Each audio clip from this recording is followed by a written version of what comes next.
আগামী বিশ্বকাপে আলবিসেলেস্তেদের জার্সিতে হয়তো দেখা যাবে না লিওনেল মেসিকে। তবে আর্জেন্টিনার জার্সিতে 2030 বিশ্বকাপে দেখা যেতে পারে মেসির বড় ছেলে থিয়াগো মেসিকে। বর্তমানে 13 বছর বয়সী থিয়াগো 2030 সালে ফুটবল বিশ্বকাপে 18 বছরে পা দেবে।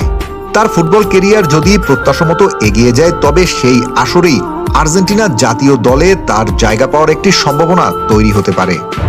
লিওনেল মেসি যে ক্লাবে খেলেছেন, থিয়াগোরও সেই একাডেমিতেই ফুটবলের হাতখড়ি হয়েছিল।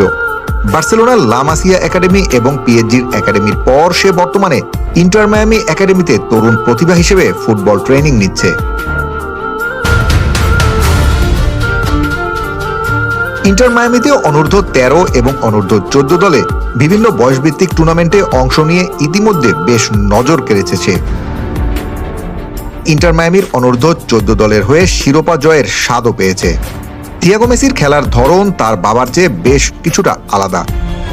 লিওনেল মেসি যেখানে কেরিয়ার শুরু করেছিলেন রাইট উইং কিংবা ফরওয়ার্ড হিসেবে খেলে গোল স্কোরার হিসেবে নিজেকে জানান দিয়ে, তবে থিয়াগো সেন্ট্রাল মিডফিল্ডার থেকে প্লেমেকার হিসেবে খেলতে পছন্দ করে। থিয়াগোর স্ট্রেংথের জায়গা হলো তার দুর্দান্ত পাসিং সেন্স এবং গেম রিড করতে পারার দক্ষতা। দলের আক্রমণ সাজাতে সে দ্রুত ডিসিশন মেক করতে পারদর্শী। তার একাডেমিতে অন্য সব তরুণ প্রতিভাদের মধ্যে থিয়াগো বিশেষ নজর কেড়েছে চাপের মুখে বল পায়ে রেখে শান্ত মাথায় সঠিক সিদ্ধান্ত নেয়ার দক্ষতা দেখিয়ে। শুধুমাত্র অ্যাটাকে লিমিটেড নয় থিয়াগো মেসি, সে মিডফিল্ডের নিচে নেমে ডিফেন্সকে সহায়তা করতে সমান তালে দক্ষ।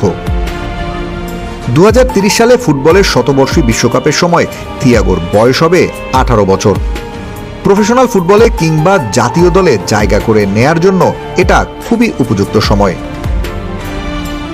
ডাবল ন্যাশনালিটি থাকায় স্পেন কিংবা আর্জেন্টিনা দুই দেশের সুযোগ থাকলেও এক সাক্ষাৎকারে থিয়াগো মেসি আর্জেন্টিনার হয়েই মাঠে নামার ইচ্ছার কথা জানিয়েছিল। তবে একাডেমি লেভেল থেকে প্রফেশনাল ফুটবলের ট্রানজিশন সবসময় চ্যালেঞ্জিং। মেসির বিশ্বজুড়ে জনপ্রিয়তার অনেকটা চাপের মধ্যেও থিয়াগো নিজেকে গড়ে তুলেছেন সঠিক নিয়ম মেনেই।